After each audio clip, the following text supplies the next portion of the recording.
Est-ce qu'on t'a déjà dit que tu étais trop intense, tu étais trop émotif, tu étais trop compliqué, tu étais trop sensible, que tu pensais trop? Je crois que toutes les hypersensibles, les personnes hautement sensibles, on a déjà entendu ce genre de phrase-là et ça venait nous chercher au plus haut point. Et ce que je vais te dire aujourd'hui pourrait radicalement changer la façon dont tu perçois ta sensibilité. L'hypersensibilité, c'est pas un problème. Le problème, c'est les mensonges qu'on a crus à propos de notre sensibilité. Aujourd'hui, on va voir 5 des mensonges qu'on a crus et leur impact dans notre vie. Je vais te partager aussi 3 actions à mettre en place immédiatement après la vidéo pour que tu puisses faire la paix avec cette partie-là de toi. Et on va voir aussi 3 astuces pour transformer cette sensibilité-là en catalyseur de croissance, en force. Pendant longtemps, j'ai cru que j'avais quelque chose qui tournait pas rond en dedans de moi. Il y avait quelque chose qui clochait. Je me sentais comme en décalage avec le monde parce que j'avais une capacité à ressentir profondément les choses. J'ai même cru un bout de temps que j'étais bipolaire. Pourquoi? Parce que je me sentais trop intense, puis on me l'avait tellement souvent dit. OK, tu devrais être plus forte, t'es bien trop intense, t'es trop émotive, t'es trop sensible, ça va te nuire ça dans la vie, fait qu'essaie de changer ça. Je ressentais tout plus fort, en plus intense, oui. Et le fait aussi d'être empathe, en plus d'être hypersensible, a fait en sorte que je détectais les non-dits. Le non-verbal, j'étais capable de le lire dans les gens. J'étais capable de détecter le chaos intérieur des gens. J'étais capable de détecter les regards subtils qui se passaient. C'était vraiment intense. J'absorbais vraiment tout comme une éponge. Puis, ça m'a épuisée. Ça m'épuisait mentalement, ça m'épuisait aussi émotionnellement. Puis, à force d'entendre certaines phrases comme t'es trop, tout ce qu'on a nommé au début de la vidéo, ben, j'ai commencé à me corriger. J'ai commencé à me retirer. J'ai commencé aussi à m'adapter, à essayer de me suradapter au monde, aux situations aussi. J'ai commencé à me retenir de qu'est-ce que je ressentais. J'ai commencé à refouler aussi ce que je ressentais et je me suis jugée aussi énormément pour le fait de ressentir trop jusqu'à ce que je comprenne quelque chose de super important. C'était pas ma sensibilité qui me faisait souffrir. C'était les messages mensongers que j'ai appris à croire sur moi, que j'ai achetés comme des vérités. Je me suis pas identifiée. Je vais m'identifier pour celles qui me connaissent pas. Je m'appelle Annie Allard. Je suis guide et mentor en éveil de conscience et résilience. Et ce que je fais concrètement, c'est que j'aide, j'accompagne, je guide les femmes hypersensibles, les femmes introverties, souvent de 50 ans, 60, 65 ans, à se reconnaître, à reconnecter à qui elles sont vraiment, à arrêter aussi de réprimer certaines parties d'elles. Et la majorité des femmes que j'accompagne n'ont pas un problème d'effort parce que c'est des femmes qui ont travaillé dur sur elles, qui ont travaillé leur développement personnel, mais qu'à un moment donné, elles se sont perdues à travers toute l'information.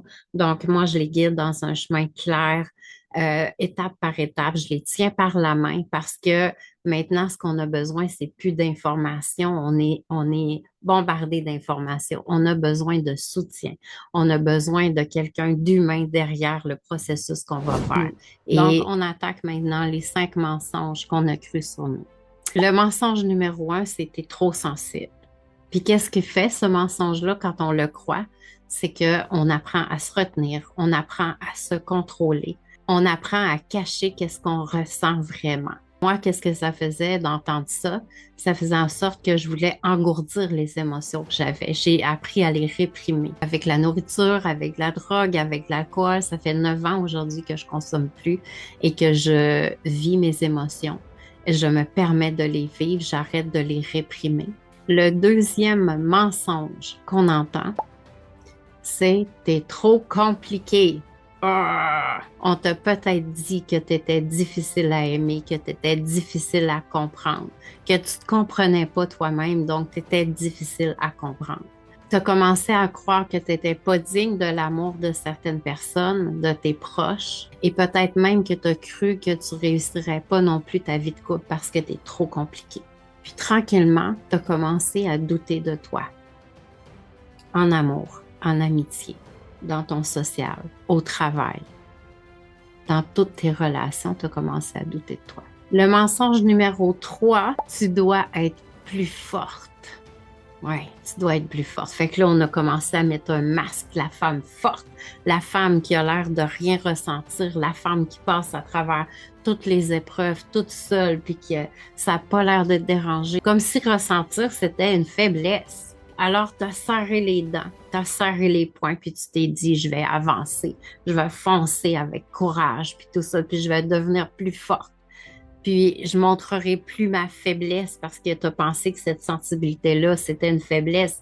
Donc, tu as dit, il n'y a plus personne qui va voir ma faiblesse. Tu as serré les dents, tu as tenu bon, tu as encaissé les coups, tu as porté le masque de la femme forte qui était intouchable.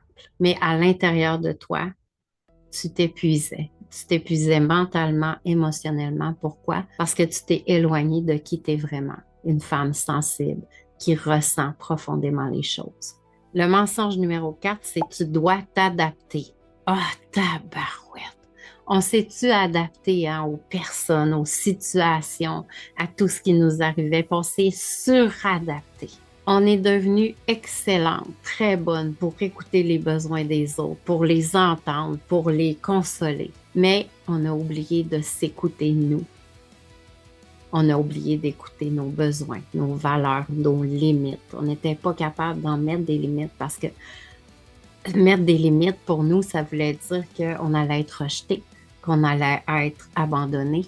On a appris à oublier qu'on était fatigué. Fait qu'on continuait, malgré les malgrés. Puis on continuait d'être là pour les autres, puis d'être bonne pour les autres, puis de s'adapter aux limites, aux besoins, aux valeurs des autres. On s'est carrément oublié là-dedans.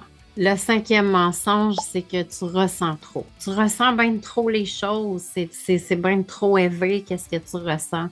Donc, tu as appris à te déconnecter de toi-même, de tes émotions. Tu as appris à les refouler, à les condamner, à les réprimer, à ne pas les montrer, à ne pas dire vraiment qu'est-ce que tu ressentais.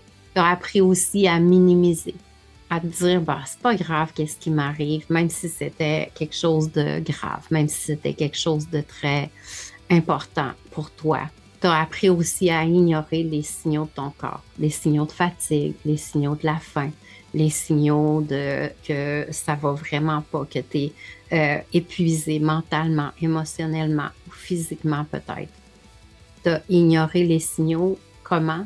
En les engourdissant avec des substances, avec des séries, avec du scroll sur les réseaux sociaux, avec tout ce qui pouvait faire en sorte que tu pouvais fuir qu'est-ce que tu ressentais. Là, j'ai une question à te poser. Tu peux l'écrire en commentaire. Ça me ferait vraiment plaisir parce qu'on pourra l'explorer encore plus en profondeur si vous m'écrivez. Je veux connecter avec vous autres. Tu es trop sensible, tu es compliqué, tu dois être plus forte, tu dois t'adapter et tu ressens trop. Maintenant, on va voir 3 actions puissantes qu'on peut mettre en place dès aujourd'hui pour être capable de mieux vivre avec cette sensibilité-là qu'on a à l'intérieur de nous. La première action, c'est l'acceptation. Acceptation qu'on a ce don-là de ressentir profondément les choses. Ce n'est pas une faiblesse, c'est une force qu'on a.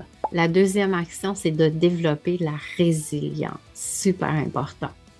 Et la troisième action, c'est de faire la paix avec cette partie-là de nous. Et la vraie transformation, c'est là qu'elle commence. Quand tu arrêtes de croire les mensonges qu'on t'a racontés à propos de toi, quand tu acceptes la femme que tu es pleinement dans toute ta sensibilité, quand tu acceptes ta sensibilité au lieu de la rejeter, t'arrêtes de te battre contre toi-même.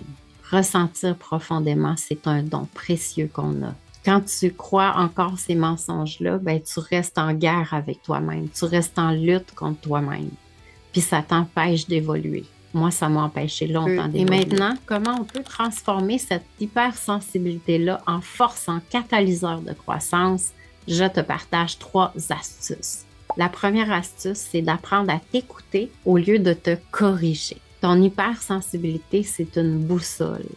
Elle te guide vers les bonnes personnes. Elle te montre ce qui te nourrit, ce qui te fatigue, ce qui n'est plus aligné avec toi. Puis quand tu l'écoutes, ben, ça devient une force. Donc, sers-toi-en comme une boussole intérieure. La deuxième astuce, c'est de mettre des limites sans culpabiliser. Est-ce qu'on a de la misère, les femmes, à mettre des limites saines, des choses qu'on n'est plus capable d'accepter, qu'on veut plus tolérer, mais qu'on laisse encore passer, puis on devient frustré.